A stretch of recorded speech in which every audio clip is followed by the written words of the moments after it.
Bonjour Michel. Voilà, je vais essayer de lancer le live dès que Raphaël va apparaître, Raphaël Ménard, que je remercie.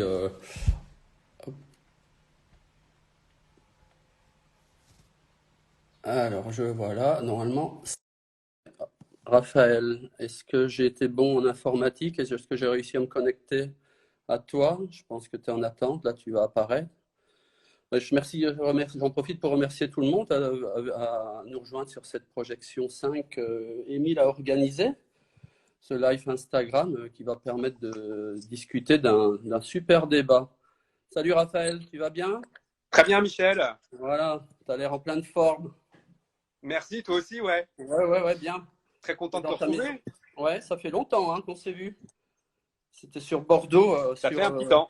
sur Achard, et nos petites expériences qu'on a eues sur Artem, la galerie, là, et puis sur la Croix-Catelan aussi, hein, si tu te souviens. C'est plus vieux, ça.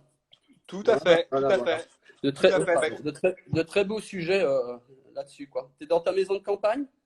écoute, j'ai passé l'essentiel du confinement, en effet, à Paris avec ma famille. Et puis là, ça fait quelques jours, en effet, que je suis d'ailleurs dans une ville que Nicolas connaît bien. Je ne sais pas il suit le live, Nicolas Michelin, parce que je sais qu'il a un moment qu'il avait phosphoré sur Flagy.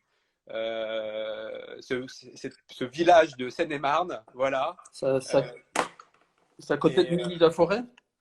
Et oui, c'est un peu plus bas. Un peu plus bas. C'est un peu plus bas. C'est entre Moret et Moret-sur-Loing et Montereau. Ok. Et donc voilà, donc là je suis dans ma maisonnette, ouais, Ah, pour super. voir un peu le printemps, ouais. C'est dans la Voilà. campagne. Mais moi, je suis en Belgique. Hein. Voilà, comme tu le sais, je suis belge et attends, votre micro est désactivé. On a un petit problème, semble-t-il. Il paraît que notre micro est désactivé. Alors là, je suis un peu perdu. Non, bah écoute, Euh, on t'entend bien. non, c'est moi aussi, je t'entends. Il n'y a pas de problème. Hein, d'accord. Donc Ok. voilà. Euh, Donc je suis en Belgique, hein. Bon, comme tu le sais, je fais la route toutes les semaines entre la Belgique et la France. Et j'avoue que passer le confinement chez moi, dans ma maison, une vieille maison, une ancienne mairie que j'ai achetée il y a une vingtaine d'années, là, que j'ai restaurée parce que bah, j'ai toujours apprécié le bâtiment ancien. Et je trouve qu'il y a une chaleur dans ces bâtiments historiques, hein, surtout ces bâtiments représentatif, quoi. Voilà. Donc en Belgique, dès qu'il y a eu le regroupement des communes, parce qu'aujourd'hui les communes sont regroupées autour d'une vingtaine, quoi, et donc ils ont libéré pas mal de belles bâtisses, quoi. Donc j'ai eu la chance d'en faire une acquisition. Il y avait des amateurs, ils voulaient la démolir et en faire un terrain à bâtir, un peu dommage, quoi. Voilà, donc une superbe maison avec des grandes hauteurs sous plafond, quoi. Voilà, vraiment tout ce que les architectes rêvent. Bon, après, D'accord. l'hiver, il fait froid, je reconnais, mais bon, voilà, on met un peu, quoi. Voilà, c'est tout. Hein. Allez. Ok. Donc, je te remercie de nous avoir rejoints là pour ce live hein, que Émile nous a organisé sur une injonction ne plus démolir. Alors, moi, j'ai le titre, franchement, une injonction. J'ai quand même regardé ce que c'était une injonction. En fait, c'est une décision d'un tribunal d'obliger une personne à faire ou ne pas faire quelque chose en l'attente d'un jugement final. Voilà. Et c'est vrai que dans notre métier, les bâtiments que l'on construit, s'ils ne sont pas protégés au titre des monuments historiques ou classés, voilà, donc classés ou inscrits à l'inventaire du patrimoine, eh ben, on peut les démolir quand on veut, quoi. Et donc, Mhm. c'est vrai que les ABF, les ACMH ont un rôle important à jouer sur le patrimoine. Alors, qu'est-ce que c'est un patrimoine Ça peut être effectivement un magnifique bâtiment représentatif de l'État, comme on en a déjà restauré. Je ne sais pas si tu sais, on a restauré la bibliothèque universitaire à Strasbourg. Ben, là, un modèle authentique voilà, qui représente l'État allemand lors de sa présence sur le territoire français. Et là, on sent, on est sur vraiment des bâtiments historiques qui continuent à perdurer parce que dont la fonction continue à perdurer. Ça a été une bibliothèque, construite comme bibliothèque.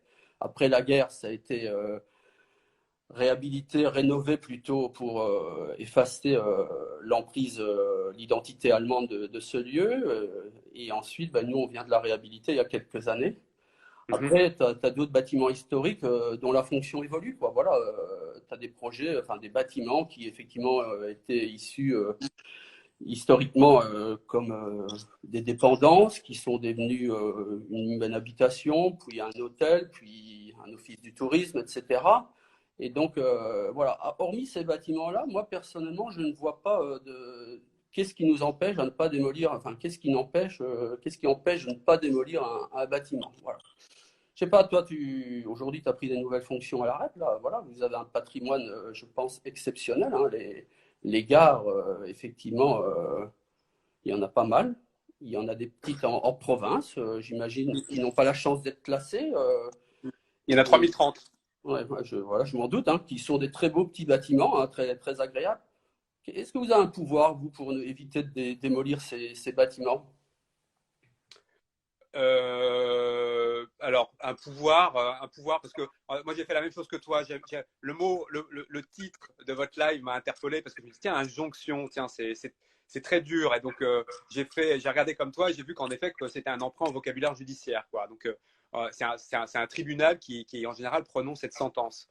Moi, ce que ça interpelle chez moi, c'est je trouve qu'il y a sans doute quelque chose, moi, qui m'habite depuis toujours, et une chose aussi que j'amène en ayant pris les rênes d'arrêt depuis 1 an et demi, c'est tout ce qui est trait, en effet, à la question écologique. Et je trouve que ce rapport à la conservation, aux existants, à la démolition, c'est très intéressant de la mettre en regard des questions écologiques et des questions sociales. Le truc intéressant, je trouve, avec le mot injonction, c'est que ça sous-tend peut-être un truc qui est que du point de vue écologique, il faut peut-être qu'on passe à l'écologie punitive. Ah, ouais. C'est-à-dire qu'il y a des choses où ça fait depuis des années et des années qu'on évoque la question de l'étalement urbain, de la démolition, de l'obsolescence parfois extrêmement rapide d'une certaine production de l'architecture contemporaine, quoi. Tu vois, par exemple, je pense aux bâtiments tertiaires, et vous en avez fait aussi des bâtiments tertiaires. C'est des choses qui se démodent très très vite, dont la valeur immobilière diminue fortement. On va voir d'ailleurs ce qui va se passer suite au confinement, avec toute la transformation que ça va entraîner par rapport au sujet du travail. Donc on a cette question de l'obsolescence qui est extrêmement présente. Et moi je me souviens aussi, parce que je vais faire aussi un petit coucou à Nicolas et puis donc à tes autres associés et aussi à Cyril, avant que je prenne les rênes d'Arrêt il y a 1 an et demi.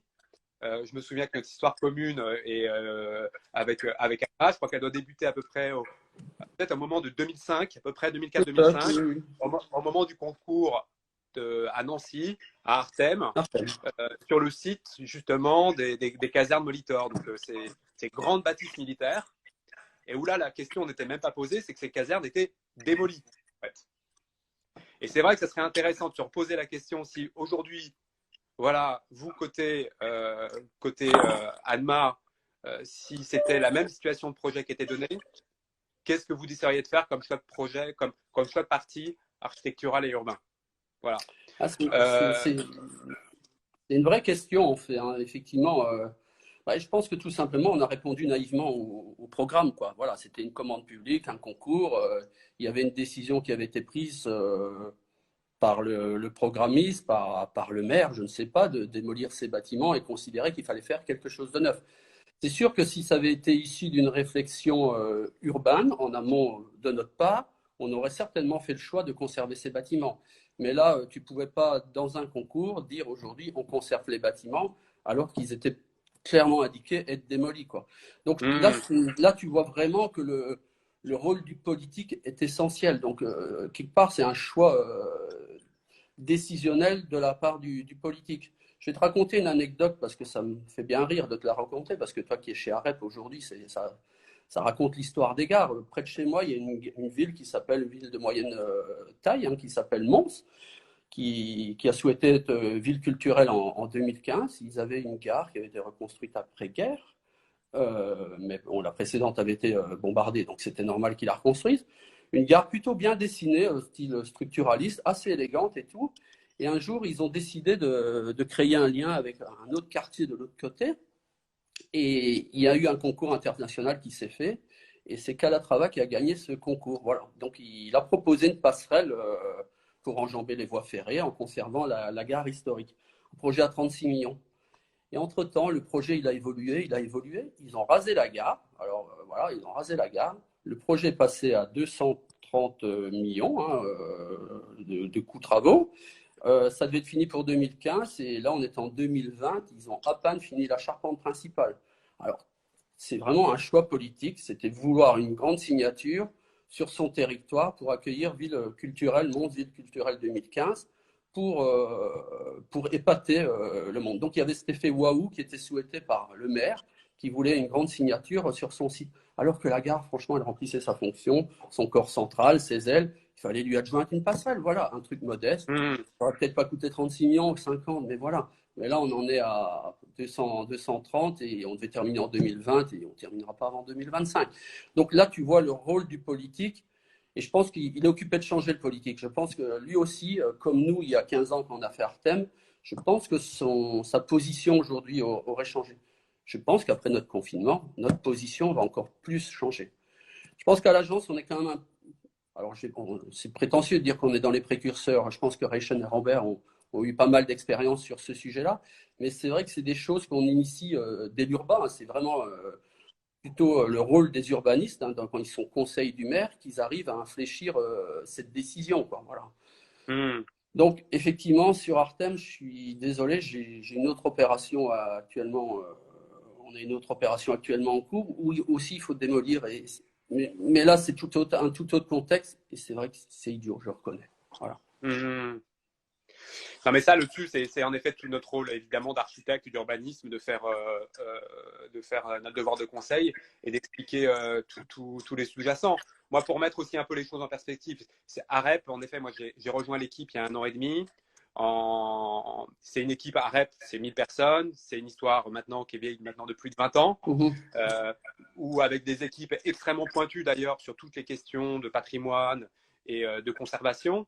C'est évidemment, tu vois, toute la requalification très souvent pour la SNCF et pas que pour la SNCF, aussi auprès voilà, d'autres opérateurs ferroviaires en Europe et en Chine notamment, pour requalifier des existants. Donc, évidemment, on pense aux très belles gares qui ont une dimension patrimoniale et qui sont effectivement vraiment regardées conjointement avec les ABF.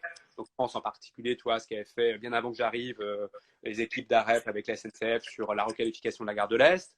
Tu as eu aussi, d'ailleurs, le premier grand renouveau aussi, on va dire, du plan ferroviaire et du TGV Atlantique, qui était de requalifier la gare de Montparnasse. Montparnasse, oui. Et Montparnasse, c'était pas AREP, les architectes initiaux, mais c'était comment recréer et requalifier cette gare.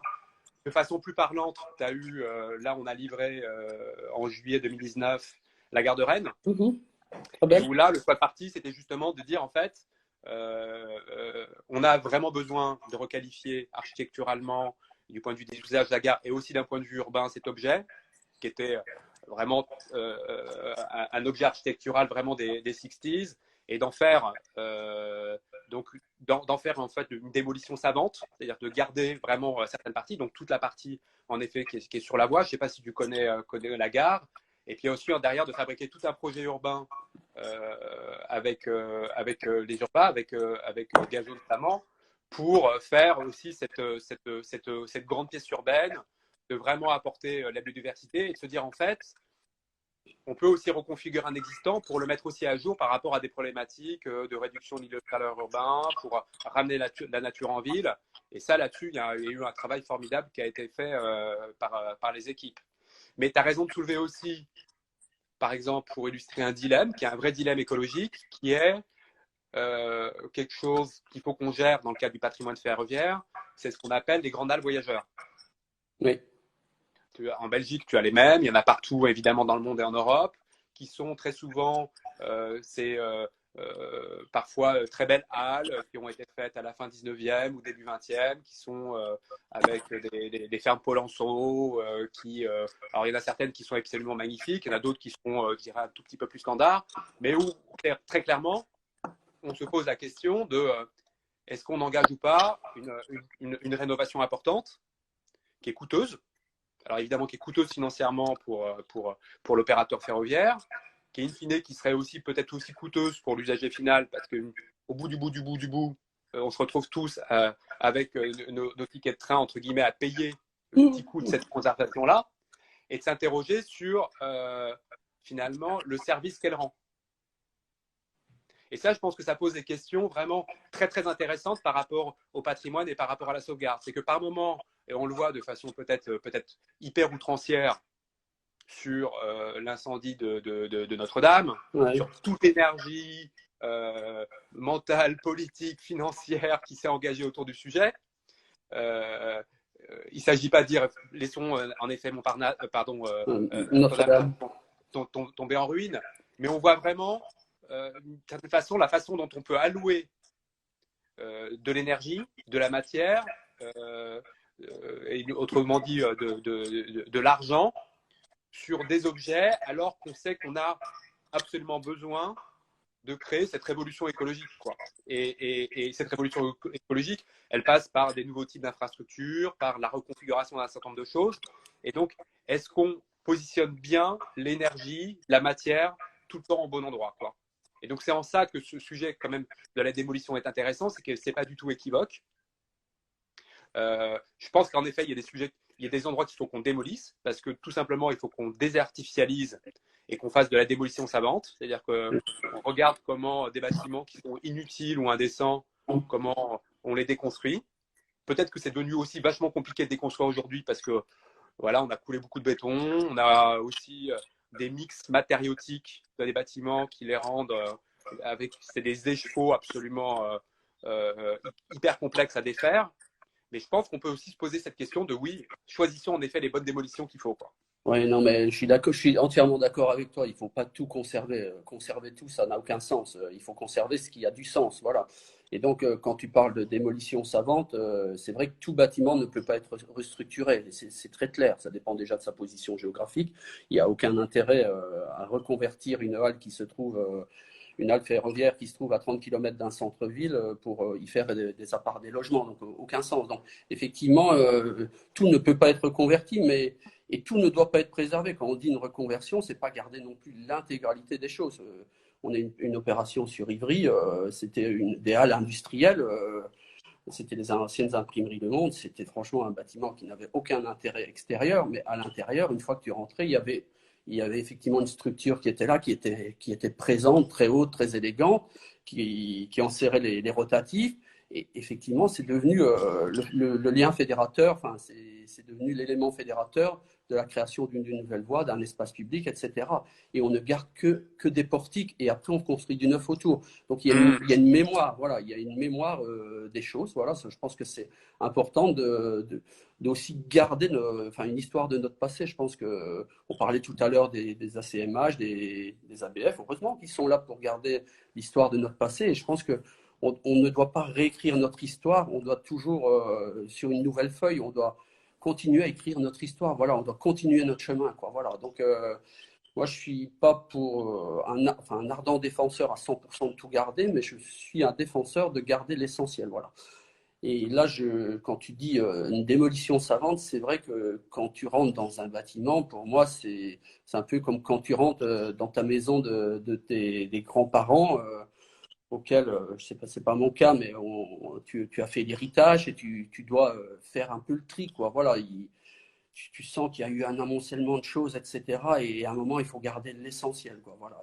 Donc voilà, et ce qui a du sens, voilà. Donc et ça, je pense que dans tout bâtiment, il faut garder l'essentiel, ce qui peut apporter un plus, quoi. Voilà. Donc après, quand tu as une structure aujourd'hui sur un bâtiment comme Théal, Ferrand-les-Rivières, tu parlais de tes structures Pont-Monceau, j'avais oublié ce terme technique là. Effectivement, c'est des très belles structures mais métalliques, quoi. Tu peux aussi glisser un nouveau bâtiment entre ces structures et vivre enfin, tout ne doit pas se servir structurellement. Ça peut être aussi un décor à un moment. Ça permet de créer des nouvelles identités, des nouveaux lieux qui sont totalement atypiques et qui sortent des codes de ce qu'on construit aujourd'hui en standard, quoi. Donc je pense que là aussi, la conservation des bâtiments a un sens dans l'esthétique ou dans la qualité de vie qu'on apporte aux gens et qui leur donne une vraie identité, quoi. Voilà.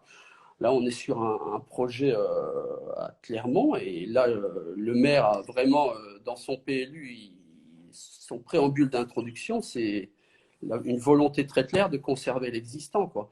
Et donc, c'est une halle avec des structures treillis, 100 mètres par 200 mètres, des points porteurs tous les 20 mètres, assez plates. Effectivement, elle ne porte rien à cette halle. Donc, on vient insérer des bâtiments entre. Voilà. On vient glisser du stationnement à l'intérieur. On crée une rue intérieure. On articule les bâtiments autour de patios qui s'insèrent dans cette trame structurelle. Et il y a des commerces, des activités qui viennent s'y glisser. Donc, je pense que ça apporte beaucoup de créativité aussi. Le fait d'avoir déjà un cadre, un déjà là, ça amène beaucoup de créativité et ça sort des codes du standard. Voilà, je pense que c'est essentiel, quoi. Votre gare à Rennes, là, je trouve que c'est une très belle réussite. Effectivement, on ne peut pas dire qu'elle fonctionnait très bien historiquement, mais aujourd'hui, très clairement, il y a un fonctionnement qui est totalement neuf, totalement fonctionnel. Et j'imagine, comme tu l'as dit, vous avez préservé l'essentiel de la structure, quoi. Voilà. Donc, je pense que c'est bien, oui, oui. Donc,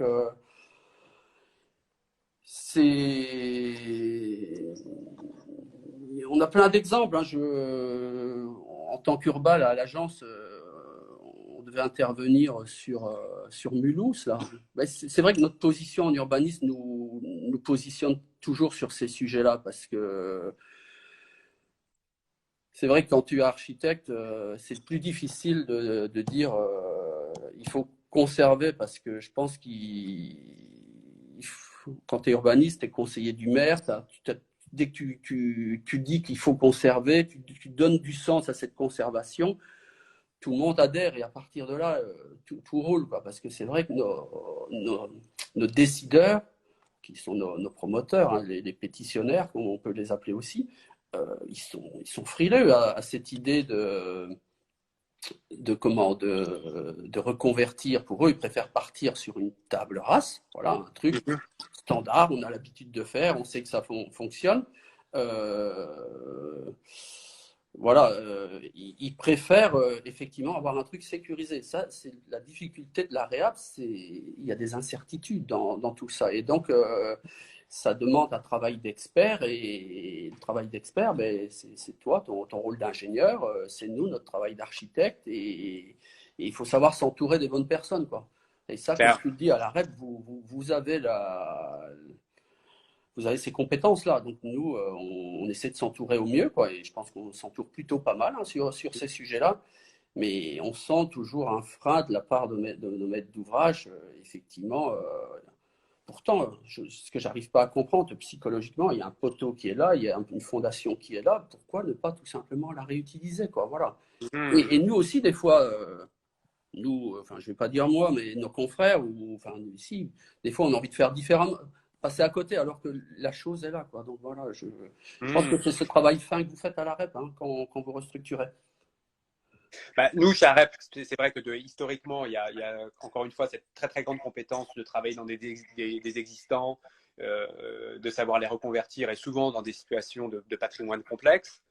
Après, c'est vrai que depuis 1 an et demi, on a mis vraiment un coup de boost aussi pour que AREP, qui est quand même une grande agence et un grand bureau, puisse être très clairement militant sur les questions écologiques. Et donc, plus particulièrement vis-à-vis en fait de 5 crises qui, pour le coup, touchent vraiment la question de l'existant, qui sont l'énergie, la matière, le carbone, le climat et la biodiversité.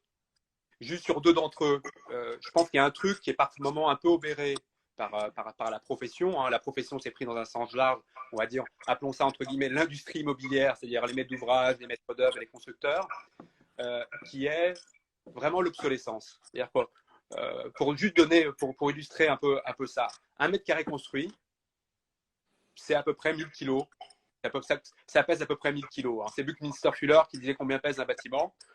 Un bâtiment typique, hein, c'est à peu près 1000 kilos. Alors après, un bâtiment très complexe, hein, quand vous faites l'Institut Jean Lamour qu'on a fait ensemble à Nancy sur Artem, là, bam, il y a des grosses charges, donc c'est peut-être 2 tonnes au mètre carré. Bon, mais ça fixe juste un ordre de grandeur. C'est à peu près 1000 kilos par mètre carré. Souvent, de matière non renouvelable. C'est-à-dire que petit à petit, on bouge pour te dire, tiens, on va faire du bois, on va faire du géosource, etc. Mais le patrimoine construit, c'est quand même du béton et c'est de la ferraille. Quoi. Et donc, c'est toute en fait, tout ce stock de matériaux qui sont absolument non renouvelables, qu'on a extrait du sol, comment fait-on pour les faire vivre le plus longtemps possible? Et encore une fois, vraiment, justement, la stratégie de la non-démolition, qui consiste à un moment le client, comme tu le dis, il préfère souvent 10 fois démolir parce que ça lui simplifie la vie. C'est presque mathématique. Ça veut dire que tes conditions limites sont beaucoup plus simples. Il y a beaucoup moins d'inconnus. Tu repars de la tabula rasa. Donc, tu risques moins de découvrir que souffle au plafond, en fait, oulala, il y avait plein de désordres, monsieur le maître d'ouvrage. Et ça va coûter un peu plus cher et les délais vont être un peu plus importants. Donc très souvent, c'est vachement plus confort pour le maître d'ouvrage. Et très souvent, l'ego du concepteur, aussi, il aime un peu bien ça. Oui, j'aime bien. J'aime bien parce que je vais pouvoir faire vraiment mon bâtiment. Voilà. Et donc, dans mon book, etc., je vais pouvoir manifester quelle est mon écriture, quelle est ma patte. Donc, il y a toujours ce truc, quand même, et qui est quand même un truc qui est quand même une inertie culturelle folle. Et il faut qu'en tant que praticien et en tant qu'enseignant, on explique à toute la communauté, et en particulier à tous nos collègues architectes, le monde a changé. On a passé un pic. La discipline architecturale n'est plus elle peut plus être ce qu'elle est. Tout simplement parce que le stock construit, on arrive à son bout. Ça fait depuis Vitruve que la discipline s'occupe essentiellement d'ajouter du stock au stock, de dire bon bah par rapport aux anciens, tiens, bah, c'est ça maintenant la modernité. Ah bah non, bah attends, maintenant c'est ça la modernité, etc. Alors il y en a quelques-uns qui, au gré de l'histoire, de l'architecture, de la discipline, ont dit non mais attendez, le patrimoine, la mémoire, l'essentiel, etc. c'est important. Il y en a d'autres qui ont regardé le vernaculaire, etc.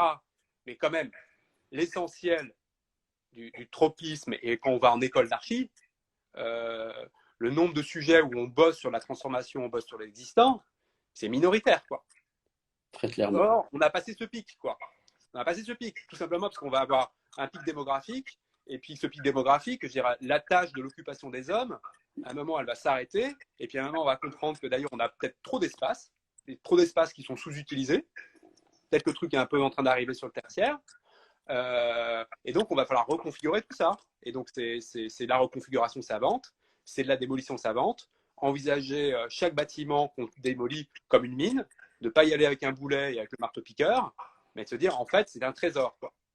C'est Ce vrai. trésor, il a coûté en matière, c'est une tonne, c'est une tonne de matière. Et très souvent, à l'heure de la modernité, le carbone gris, c'est à peu près une tonne de CO2 aussi pour ce mètre carré construit. Donc, faut quand même, dans les cas où on décide, on dit, tiens, cher maître d'ouvrage, on va réfléchir un peu ensemble à comment augmenter sa durée de vie, comment le reconfigurer, c'est que ça permet d'amortir. Et c'est un mot extrêmement important, d'amortir. Vous voyez, on parle, commence à apparaître, voilà, dans la communauté, les mots d'énergie grise, de carbone gris. On s'est dit, tiens, on a fait déjà pas mal d'efforts pour faire en sorte qu'on fasse des bâtiments qui soient plus sobres, plus efficaces, voire plus frugaux. Donc là, maintenant, on dit, bon, on fait un peu gaffe à la façon, justement, dont on les construit et comment on les élabore.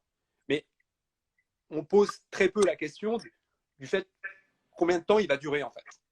Et ça, c'est un dilemme fondamental. La maisonnette dans laquelle je suis, c'était une maisonnette qui était bâtie, elle fait 40 mètres carrés. Elle a été bâtie dans la plaine de Montreux, sur le modèle des petites maisonnettes nord-américaines. Elle devait être juste là, en fait, le temps de la reconstruction pendant 2-3 ans. Bah, bon an, mal an, on l'a un peu reconfiguré, etc. Là, voilà, on a complètement élargi sa durée de vie, quoi. Et donc ça, c'est un travail qu'il faut qu'on fasse tout le temps. Non, mais effectivement, enfin, on a un problème d'éducation. Effectivement, on a eu, j'espère que on a eu un problème d'éducation à l'école. On nous a trop appris à construire des nouveaux bâtiments, à faire de belles images, à pouvoir être publiés dans des revues. Mais effectivement, je pense qu'il y a un manque de bagage technique pour certains, hein, donc effectivement, d'où la difficulté. Je vois qu'Anne-Laure nous met déconstruire plutôt que de démolir. Elle a entièrement raison. C'est vrai qu'il y a un fin travail de déconstruction à apprendre. Ça s'apprend, déconstruire, hein. Donc, je pense que là, c'est effectivement une nouvelle génération qui doit arriver sur ces sujets, quoi. Et Ouais. l'amortissement, quand tu parles d'amortissement, c'est vrai que il y a les bâtiments classés dont on a parlé tout à l'heure, il y en a plein d'autres, hein. Les gares sont un exemple. C'est la durée de vie de ces bâtiments qui est exceptionnelle. Aujourd'hui, on construit pour combien? 20 ans, 25 ans, on réhabilite et après on démolit, quoi, 20 ans plus tard, quoi, maximum, quoi, voilà. Donc, c'est un peu comme quand on va acheter chez Ikea. J'ai un meuble derrière de chez Ikea d'ailleurs.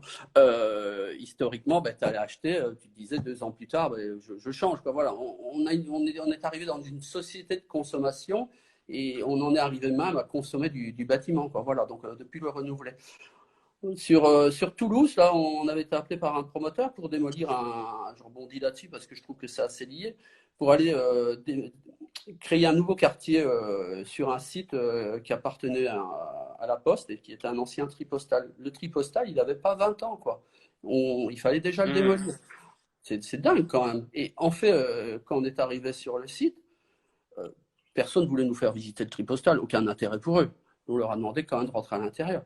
Tu rentres à l'intérieur, tu as une structure, voilà, structure magnifique, grande portée, capacité portante bonne, quoi, voilà.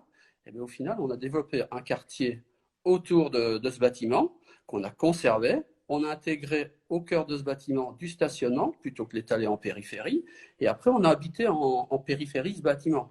Et le promoteur, là, pour une fois, c'est rare, hein, il a suivi, il a accroché tout de suite. Effectivement, il avait acheté ce bâtiment-là à un coût assez intéressant. Il lui permettait de construire plus de logements que dans le PLU, donc il avait, enfin que dans le PLU, vu que le bâtiment existait. Donc il y a trouvé plein d'avantages. Il a pris des risques, mais donc il y a des gens qui saisissent ces opportunités. Il y a des bâtiments qui se réhabilitent, mais il y en a d'autres, c'est plus complexe. Ce que je m'interroge quand tu parles là, c'est aujourd'hui tout ce qu'on construit, est-ce qu'on sera capable de le réhabiliter? Parce qu'aujourd'hui, les modes de construction, excuse-moi, je dis toujours français parce que je suis belge et donc il y a des choses sur lesquelles j'adhère pas toujours, mais c'est vrai que ce que je constate par notre expérience, ce qui est quand même facilement réhabilitable et transformable, entre guillemets, à qui on peut donner une nouvelle fonction, c'est souvent les bâtiments en réseau poteau-poutre, quoi. Alors qu'aujourd'hui, donc ce sont ces grandes halles dont tu me parlais tout à l'heure, alors qu'aujourd'hui, faut reconnaître que quand tu construis un nouveau bâtiment, c'est des voiles porteurs en façade, parce que c'est le modèle économique français que nous a mis en place notre 3 grands groupes nationaux, hein, je ne vais pas les citer. Hein. Et donc, après, tu as un noyau et tout le reste, c'est du refend béton. Aucune flexibilité, aucune évolutivité. Mais qu'est-ce qu'on va faire avec ces bâtiments-là dans 20, 30, 40, 50 ans? Tu as une idée, toi? Parce que Écoute, tout à l'heure, tu parlais des bureaux. il y avait un collègue qui s'appelle Patrick Rubin qui a sorti un livre hein, qui s'appelait Construire reversible. Et donc, comme pas mal de confrères, il m'avait demandé d'écrire dedans. Et moi, j'avais replacé en fait une proposition qui était de changer la façon dont on compose un permis de construire. Et que dans un permis de construire, si tu veux, il puisse y avoir la phase B. Une phase B au permis de construire. Et cette phase B, ce serait tout simplement d'impliquer le maître d'ouvrage et le maître d'œuvre dans qu'est-ce que ça peut être votre projet si c'était autre chose. Et je pense que c'est hyper important d'interroger d'emblée en construction neuve, même aussi y compris en réhabilitation, se poser les questions suivantes. La première, comment j'anticipe en effet une transformation de la destination programmatique de ce bâtiment? Donc comment d'un point de vue architectural, comment d'un point de vue constructif, je permets cette souplesse. Voilà. On a des collègues Barreau Passaco dans la petite opération magnifique qu'ils ont fait à rue Oberkampf en pierre de taille, mais aussi à l'intérieur. Ils ont été aussi dans cette logique, si tu veux, de poteau-poutre et d'avoir plancher bois et puis un poteau métal pour faciliter l'évolutivité du cloisonnement intérieur. Bon. Il y a aussi d'engager aussi au moment où on instruit la conception, et encore une fois, pour du neuf comme pour une transformation d'existant, de dire, mais en fait, qu'est-ce que ça sera la ruine de ce bâtiment? Comment je vais faciliter la vie à la démolition, à la déconstruction savante? Comment j'engage aussi des principes formels qui font que ces différents composants sont plus facilement réemployables et réutilisables. Donc c'est vrai que le zazouisme, l'effet waouh, que d'avoir une peau super complexe, avec des pièces à chaque fois qui sont complètement cousues main, réincite assez peu, permettent assez peu la recomposition derrière, en fait. Alors, ça là-dessus, la mode de la trame de Le l'architecture positif de contemporaine oui, gêne oui, un peu parce oui, que oui. quelque part, elle documente une sorte de Lego potentiel pour le futur. Mais tu as raison de citer quand même en France, on est quand même très très marqué par cette culture du béton, de cette pierre qui coule et qui sèche, qui est a fortiori armée et dont la recomposition est plus compliquée C'est plus que compliqué. une construction en filigrane qui fait en effet, va chercher du poteau-poutre. C'est vrai que côté AREP, c'est vrai qu'il y a depuis historiquement aussi, on va dire, cette mariage assez savant entre l'architecture et la technique dans l'équipe, hein, et de l'interdisciplinarité entre archi-ingénieurs.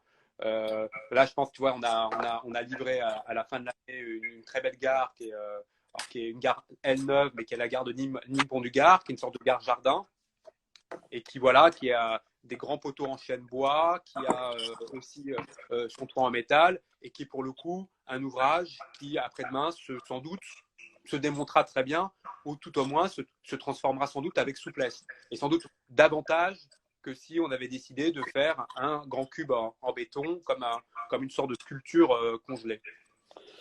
Ouais, mais enfin, là, tu parles de grands équipements, d'un grand équipement, mais c'est vrai que nous, enfin, on construit quand même énormément de logements, quoi.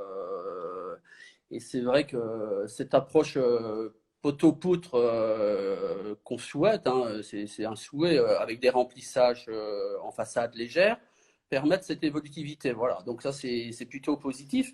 Mais quand tu as des coûts d'objectifs à atteindre qui sont très bas aujourd'hui, hélas, il n'y a que le modèle traditionnel.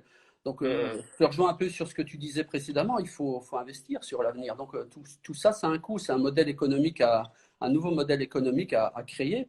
Et je trouve que ce que tu proposais auprès de Patrick Rubin dans son livre, là, d'effectivement d'accompagner, enfin, de faire deux permis de construire, en réalité, d'introduire un permis avec une projection future, je trouve ça super intéressant.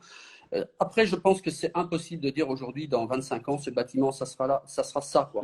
Mais c'est vrai que réfléchir à une flexibilité, et là, je te rejoins à la trame du bureau qui est standard, hein, les fameux 1,35 m, 2,70 m. Après qu'on mette une peau dorée, une peau transparente ou une peau en forme d'écaille de crocodile, voilà, on s'en fout, quoi. On l'enlève, de toute façon, on garde rarement les façades, ou alors c'est une façade exceptionnelle, mais là on vient dans un objet classé. Mais c'est vrai que ces réseaux structurels simples, répétitifs, nous apportent beaucoup de flexibilité, quoi. Voilà. Et donc, quand tu regardes les Méditerranéens, les Espagnols, quand ils construisent une maison, les Grecs, là, c'est 5-6 poutres, des poteaux, et puis après, c'est du remplissage en parfum, quoi. Voilà. Et donc, ça amène beaucoup plus de flexibilité, quoi. Mais après, je pense qu'on ne peut pas tout anticiper.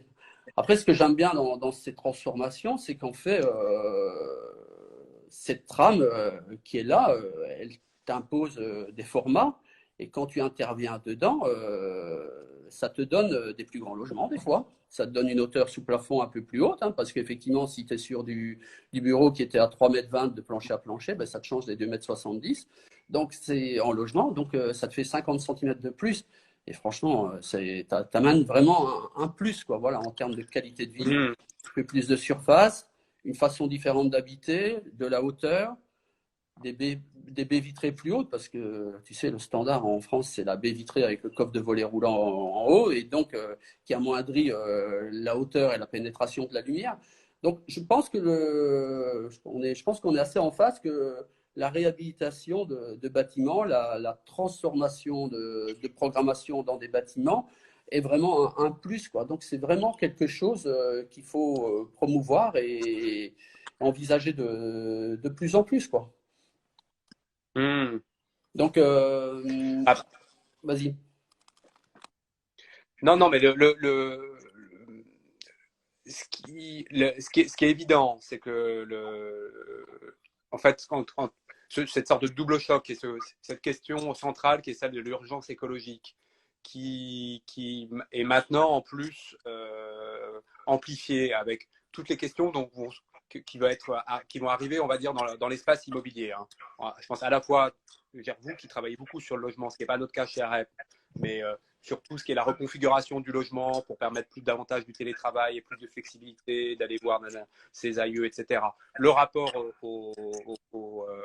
la transformation aussi du rapport au lieu de travail font qu'il va falloir qu'on se repose toute la question comment on attribue la valeur. Et en effet, je pense que si on démolit moins, si on reconfigure plus d'existants, en effet, c'est sans doute un peu plus coûteux et c'est surtout plus coûteux en temps. Et il y a aussi une autre question qu'il faut se poser, qui est peut-être en amont même de la question même de la démolition, c'est que parfois on démolit en effet à dessein parce qu'on est face à des édifices qui tombent en ruine, qui sont très mal entretenus. Et c'est vrai que très souvent sur la question immobilière, à un moment on se dit bon, vraiment on fait vraiment un grand coup, on fait vraiment une vraie opération. Et derrière, on ne fait pas très gaffe à l'entretien maintenance et à l'évolutivité d'un bâtiment dans son usage, quoi. Et donc là, c'est pareil. Il y a parfois souvent une scission justement entre le maître d'ouvrage et l'exploitant. Et il faut recréer justement cette sorte de continuité du cycle de vie finalement du paysage bâti, quoi. Et donc la façon aussi de limiter l'obsolescence incroyable et cette obsolescence qui s'est vraiment accélérée quand même sur la production contemporaine, c'est d'être quand même plus soucieux à la fois sur la qualité de l'objet initial produit, mais aussi à la façon de vraiment bien s'en occuper au fur et à mesure de sa vie, quoi. Pour éviter qu'au bout de 20-30 ans, en effet, qu'il soit absolument immonde et qui tombe en ruine. C'est sûr que les bâtiments historiques dont on parlait au départ, ils ont d'abord une qualité, ben, c'est qu'ils ont été bien construits avec des beaux matériaux, des matériaux nobles et une belle mise en œuvre. Et c'est vrai que le patrimoine, on l'entretient effectivement. Très régulièrement, il est relifté, on refait les pierres de taille, etc. Donc on le préserve. Alors que c'est vrai que la production classique du bâtiment, ben, elle est construite par un investisseur, enfin, je veux dire un promoteur plutôt dans ce cas-là, qui vend à des individuels ou des investisseurs qui, eux, ne valorisent peut-être pas, n'entretiennent peut-être pas pour valoriser leur patrimoine sur du long terme, quoi. Après, tout à l'heure, tu parlais du coût de la réhabilitation, mais je crois qu'on n'est pas en phase là-dessus. Moi, je ne suis pas aussi convaincu je suis pas convaincu que la réhabilitation coûte plus cher que du neuf. Parce que quand tu achètes un foncier, bah, tout d'abord, quand tu achètes un foncier avec un bâtiment dessus, ce qui coûte, ben, c'est un peu la dépollution, hein. Faut être très clair. C'est un peu le problème du bâtiment. Les bâtiments qui ont été construits après-guerre, c'est la problématique de l'amiante qui a un vrai coût, quoi. La pollution des hydrocarbures, hein, qui a eu, parce que souvent on parle de bâtiments où on a eu des lieux de stockage, de maintenance des anciennes usines, etc. Donc ça a un coût. Et après, bon, sur les structures métalliques, il y a la peinture au plomb. Et puis peut-être des fois des mises en œuvre qui effectivement ne sont pas parfaites. Mais moi j'ai l'impression que, enfin, pour démolir de toute façon, il faut enlever tout ça, il faut enlever la peinture au plomb, faut désamianter. Donc une fois que tu as un bâtiment qui est bien tramé et que tu arrives intelligemment à le restructurer, je suis pas convaincu que c'est beaucoup plus cher, hein.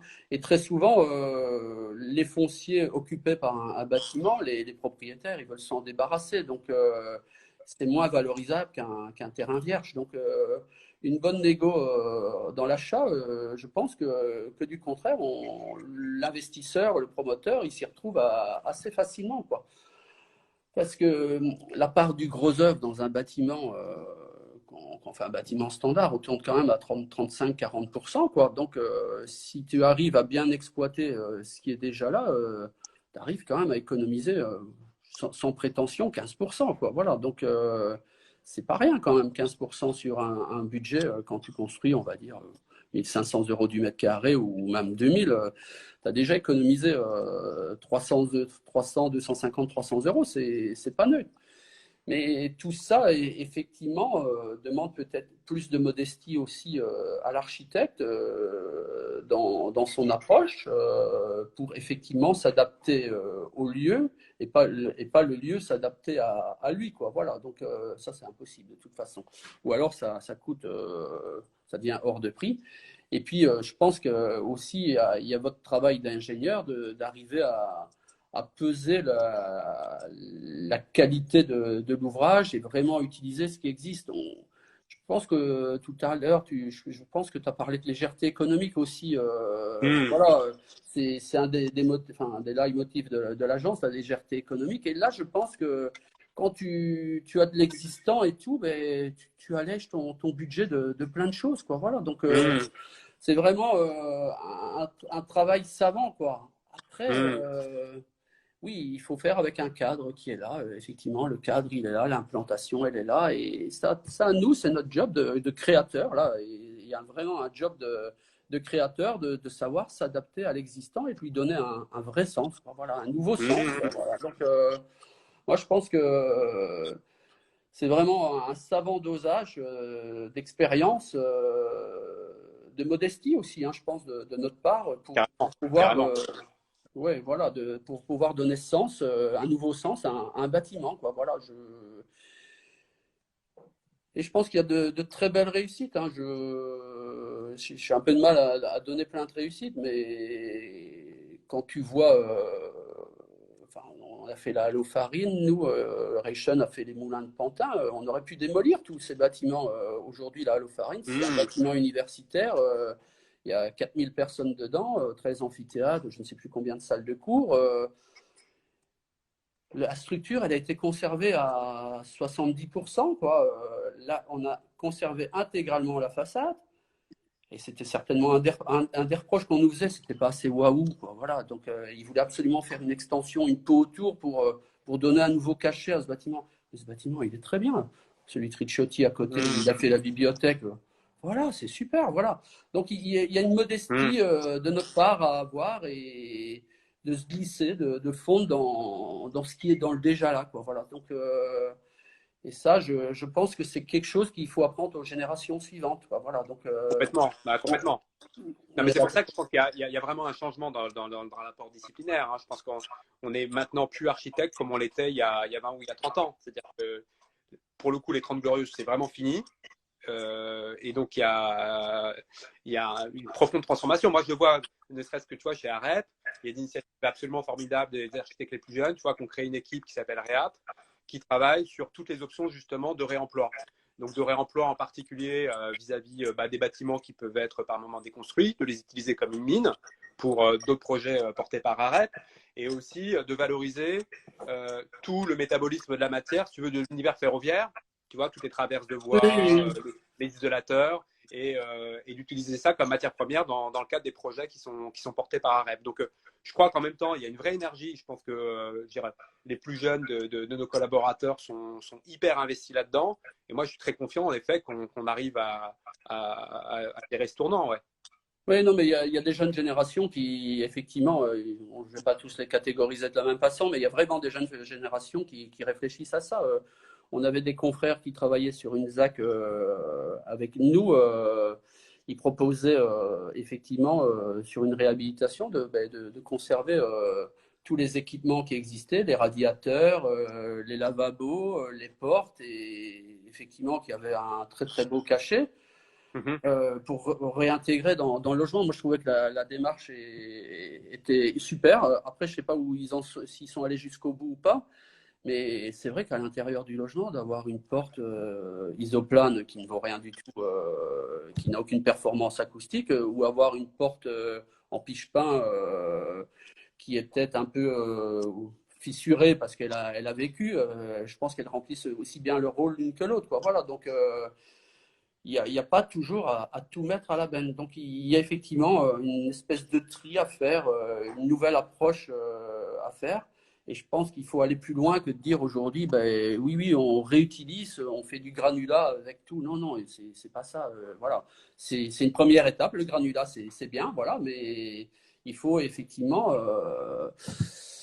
préserver notre patrimoine et réfléchir, comme tu le disais, utiliser des matériaux beaucoup plus écolos, entre guillemets, beaucoup plus recyclables dans l'avenir, quoi. Effectivement, il faut arrêter avec ces peintures au plomb. Enfin, ça n'existe plus aujourd'hui, mais ne plus avoir ce type de péripéties qu'on a, comme on a aujourd'hui la problématique de l'amiante et de ces peintures, quoi. Voilà. Après, Michel, moi je pensais à un truc, parce que ça me trottait dans la tête sur cette question de est-ce que ça coûte moins cher ou plus cher le fait de réhabiliter, tu vois. Ouais, ouais, Et ouais. je pense qu'il faut qu'on fasse gaffe aussi à pas nous penser en tant qu'architecte, c'est-à-dire que, on va dire, au champ du construit sur lesquels les architectes interviennent traditionnellement. Je m'explique. Je pense en particulier, tu vois, tout ce qui concerne la question, tous les objets où il n'y a pas besoin justement de permis de construire, il n'y a pas besoin d'architecte. Et de Ouais. façon plus spécifique, par exemple, tu vois, au patrimoine agricole. Tu vas en Ile-de-France, tu vas par exemple en Seine-et-Marne, qu'est-ce qui se passe? Il se passe que tu as plein de corps de ferme euh, qui sont en Abandonné. désuétude, qui Mhm, sont exact. abandonnés. Pourquoi ils sont abandonnés? Ils sont abandonnés pour deux raisons. Ils sont abandonnés parce qu'ils sont remplacés sur le terrain agricole par une grande boîte métallique qui permettent d'accueillir la moissonneuse-batteuse Massey Ferguson. Que ça, c'est beaucoup, beaucoup, beaucoup moins cher que de s'occuper de refaire les tuiles d'Itol existant dans un corps de ferme qui est inapte pour recevoir le super engin. Tu vois. Ah, Et je pense que là-dessus, d'un point de vue presque politique, il faut vraiment que les architectes, là pour le coup, ne s'intéressent pas que tu vois, à la question de leur carnet de commande et qu'on apporte aussi des réflexions et des solutions pour s'occuper de tout ça. Quoi. Parce que finalement, c'est vraiment ça qui fabrique le paysage des territoires et le paysage des villes. Quoi. ouais, C'est mais une grande partie des choses qui nous échappent. Quoi. là, effectivement, tu prends un cas de figure que je vois très bien. Je connais ça aussi chez nous. C'est triste, effectivement, de voir ces beaux corps de ferme qui tombent en désuétude et on voit des hangars fleuris. C'est tout simplement aussi parce qu'il y a des grosses entreprises qui ont pris des créneaux et qui vendent des bâtiments clé en main à un prix d'une telle caractéristique. Mais quand tu prends le cas d'un hangar agricole et une grange, tu enlèves la toiture, tu viens glisser ton nouvel hangar à l'intérieur avec ses portiques métalliques ou ses portiques béton, tu remets ta toiture qui effectivement n'est peut-être pas en tuile et tu réaccroches tes façades en pierre ou en brique, ça fonctionne hein, aussi. Mmh. Et donc là, je Ouais, ouais, pense, ouais, ouais. mais là, je pense qu'on revient encore dans la décision. J'espère quand même qu'on a besoin d'un permis de construire pour construire un hangar agricole. En Belgique, oui, en France aussi, j'espère. Donc là, tu vois, c'est encore le rôle du maire. Hein. Voilà, c'est le maire. Il faut effectivement qu'il ait cette culture. Alors, est-ce que le maire de ta petite ville à côté de chez toi, en Seine-et-Marne, il a cette culture architecturale? Est-ce qu'il a ce souci-là? Hélas, je pense pas, quoi. Voilà. Donc, mais à la fois, il faut pas non plus tout bloquer. Il faut pas que ça devienne non plus un système qui bloque toute possibilité Bien sûr, de bien développer sûr, des entreprises, quoi. Donc, bien sûr. c'est un savant dosage sur lequel je pense que on a notre rôle à jouer, mais on peut pas, notre métier ne peut pas tout régler. Mais et des cas de figure comme ça, tu en as énormément. Tu parles de ces hangars agricoles, mais regarde les petites maisons individuelles, quatre façades que l'on construit en Mmh. France. Mmh. Qu'est-ce que ça va être hein Mmh. c'est assez déroutant de voir qu'est-ce que ça peut devenir. Je vois que chez nous, il y a quand même beaucoup de maisons qui ont été construites. Enfin, on construit beaucoup de quatre façades, mais plutôt bien. Depuis les années 70, on construit en double mur, hein, donc Ouais, en mur brique, ouais. porteur, un vide ventilé, un parement extérieur et pas une plaquette, un vrai parement.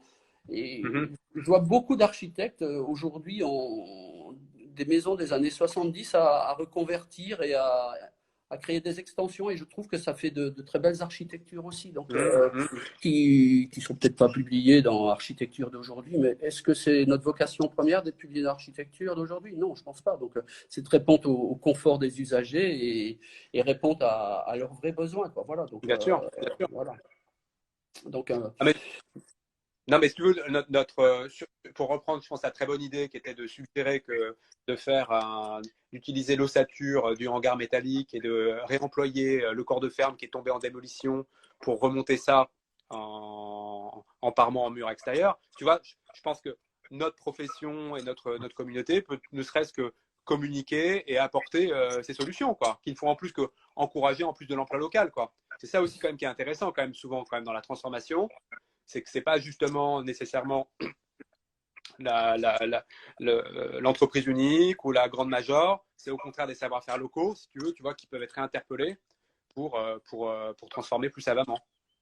Ouais, effectivement, c'est peut-être le rôle des conseils d'architecture en région qui effectivement doivent essayer de sensibiliser ces investisseurs qui veulent améliorer, enfin, qui veulent se développer et oui, effectivement, leur donner une autre approche. Oui, c'est à nous à Hmm. communiquer là-dessus et effectivement, notre rôle dans la communication est important sur montrer autre chose, quoi. Voilà. Donc, par exemple, tout à l'heure, je parlais d'un projet à Toulouse. Aujourd'hui, même nous, dans notre communication, on n'arrive pas à montrer que ce bâtiment, c'est une réhabilitation. Donc, c'est essentiel de montrer l'avant-après, quoi. Et je suis certain que Hmm. ce bâtiment-là, il y a beaucoup de gens qui arrivent et ils n'ont jamais imaginé que c'était une réhabilitation, quoi, voilà. Parce qu'on fait effectivement, comme on a gardé que la structure, on ne voit pas forcément tout le temps directement que c'est une transformation, mais par contre, ça amène beaucoup de qualité, quoi. Voilà. Bon, écoute, Hmm. Raphaël, on arrive un peu au bout là. Émile me fait un petit coucou là. On est à 55. C'est vrai que j'avais vu le live avec Olivier là et ça s'était coupé un peu brutalement là parce que ça coupe dans une heure. Donc voilà. Bah, je pense que c'est un débat qu'il faudra qu'on reprenne dans quelques années, après notre Covid, là, voir un petit peu qu'est-ce qui s'est passé. Est-ce que les gens ont appris de ça? Je suis en communication avec des maîtres d'ouvrage sur différents sujets, et dont un sujet où on a une reconversion comme ça un peu lourde, Mhm. et ils sont toujours codés comme avant, hein, je te rassure. Hein, voilà, donc prendre le moindre risque possible. Mais bon, allez, on y croit. Il faut continuer à travailler, hein, et c'est pour ça que je pense on fait un si beau métier aussi. Hein, voilà, donc c'est effectivement faire différent, voilà, et apporter des nouvelles choses pour les générations futures, parce qu'effectivement, ce qu'on construit là, c'est pas pour nous, hein, au final, c'est pour les générations futures. Hein, et il faut qu'on leur amène quelque chose de bien, quoi. Voilà. Donc, je sais pas si tu as un point de vue là-dessus, mais on va pas se plaindre. Hein, de belles choses aussi. Hein, donc, ben, à nous de laisser un beau patrimoine aux générations futures, quoi. Voilà. Écoute, Ouais, tout à fait. Bah, moi, écoute, vas-y. non, non, mais je crois qu'en effet, on arrive, c'est Time's Up là. Donc, c'était bah, pour vous remercier pour votre invitation et pour cette très très belle initiative là, de projection, là, d'animer le débat. Je vois que ça suit derrière, qu'il y a du monde. Donc, c'est bravo à Anma quand même pour avoir piloté, organisé tout ça.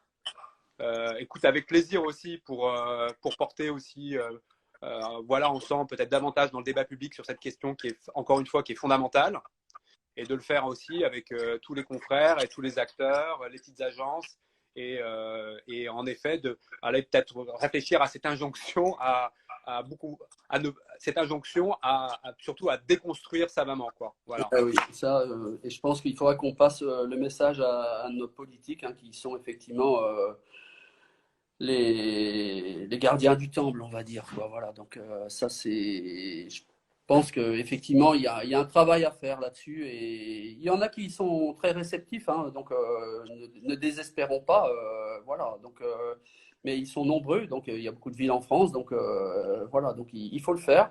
Je ne sais pas s'il y a des pays étrangers qui sont déjà plus sensibles à ça, toi qui es quand même un grand voyageur. Tu as cette vision, toi, d'une tradition de reconversion, de conservation plus logique?